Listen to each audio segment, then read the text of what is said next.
All எல்லாரும் எப்படி இருக்கிறீங்க? சிம்பிள் வேர்ட்ஸ்ல இந்த வீடியோல நான் பட்ஜெட் டே பத்தி தான் எக்ஸ்பிளைன் பண்ண போறேன். ஜஸ்ட் நம்மளோட ஃபினான்ஸ் மினிஸ்டர் நிர்மலா சீதாராமன்ன்றவங்க என்ன முக்கியமா இந்த பட்ஜெட் டேல சொல்லி இருந்தாங்க, அதுதான் நான் இந்த வீடியோல எக்ஸ்பிளைன் பண்ண போறேன். பட்ஜெட் டேனா என்னதுன்னு ஃபர்ஸ்ட் தெரிஞ்சுக்கலாமா? ஒரு ஜாயிண்ட் ஃபேமிலி இருக்குன்னு வச்சுக்கோங்க. அந்த ஜாயிண்ட் ஃபேமிலில வீட்ல இருக்கிற எல்லாருமே ஒர்க்கிங்ல இருக்கிறாங்க, ஜாப்ல இருக்காங்க.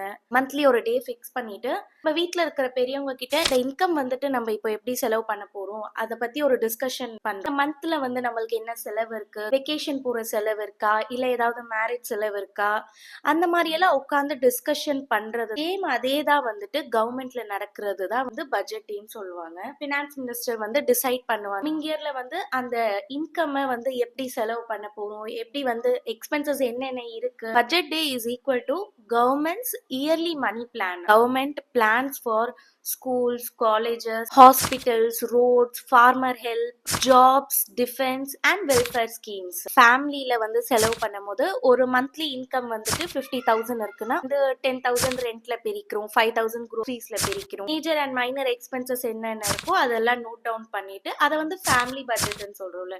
Government does the same planning for the whole country. அதான் யூனியன் பட்ஜெட்னு சொல்லுவாங்க. அந்த டேவை பட்ஜெட் டேன்னு சொல்லுவாங்க. In this day the government announces how it will collect the money and how it will spend for the country in the coming year.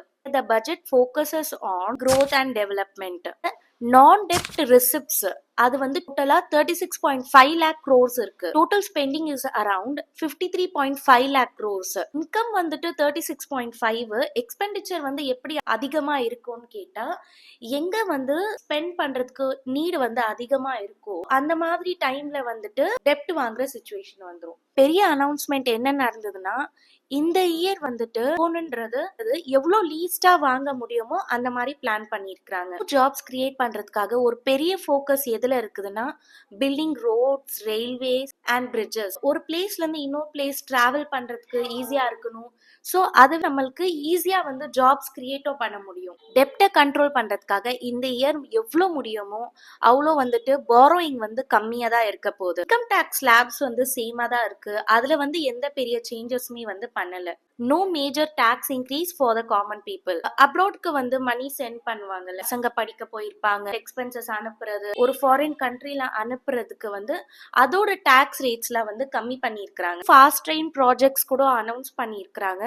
So that major சிட்டிஸ்குள்ள travel பண்றதுக்கு ஈஸியா இருக்கும்ன்றதுக்காக ஒரு பெரிய சப்போர்ட் இண்டஸ்ட்ரீஸ் அண்ட் ஃபேக்டரிஸ்க்கு கொடுத்துருக்காங்க. முடிஞ்ச அளவுக்கு made in India products create பண்ணணும், use பண்ணணும். எம்ப்ளாய்மெண்ட்டும் நல்லா இன்க்ரீஸ் ஆகுன்றதுக்காக தான் அவங்க இந்த ஒரு ஸ்டெப் எடுத்திருக்காங்க. இந்தியால செமிகண்டக்டர்ஸ் க்ரோ பண்றதுக்காக புது டெக்னாலஜி பிளானும் அனௌன்ஸ் பண்ணிருக்காங்க. ஆல் பிசினஸஸ் இருக்கும்ல, MSMEs எல்லாம், they got more support through loans and government schemes. Overall goal of the budget was to grow India's economy, create jobs and keep prices stable. Trading and F&O அதோட tax rates கூட increase பண்ணிருக்காங்க. STT on futures went very higher.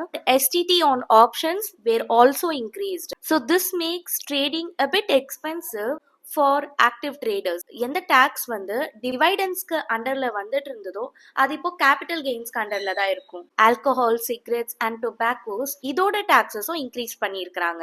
Okay, என்னோட point of வியூல பார்த்தா tobacco, ஆல்கஹாலோட prices increase பண்ணது ஒரு நல்ல சைன்னு நான் சொல்லுவேன். கஷ்டப்பட்டு வாங்கணும்னு நினைக்கிறவங்க இனிமையாவது வாங்காம இருப்பாங்களா? இது என்னோட பாயிண்ட் ஆஃப் வியூ. F&Oட டாக்ஸஸ் இன்க்ரீஸ் பண்ணிருக்காங்கல்ல, இந்த சிச்சுவேஷன் வந்தாலுமே நான் ட்ரேட் பண்ணுவேன் அப்படின்னு இருக்கிறவங்க இனிமையாவது ஸ்டாப் பண்ணுவாங்களா? இது ஒரு குட் சைனா இருக்குமா அப்படின்னு சொல்லி இது என்னோட பாயிண்ட் ஆஃப் வியூ. உங்களோட பாயிண்ட் ஆஃப் வியூ என்னதுன்னு நீங்க கமெண்ட்ஸ்ல கண்டிப்பா சொல்லுங்க. Thank you so much for watching this video. உங்களுக்கு வீடியோ பிடிச்சிருந்தா லைக் பண்ணுங்க, சப்ஸ்கிரைப் பண்ணுங்க, ஷேர் பண்ணுங்க. Bye by.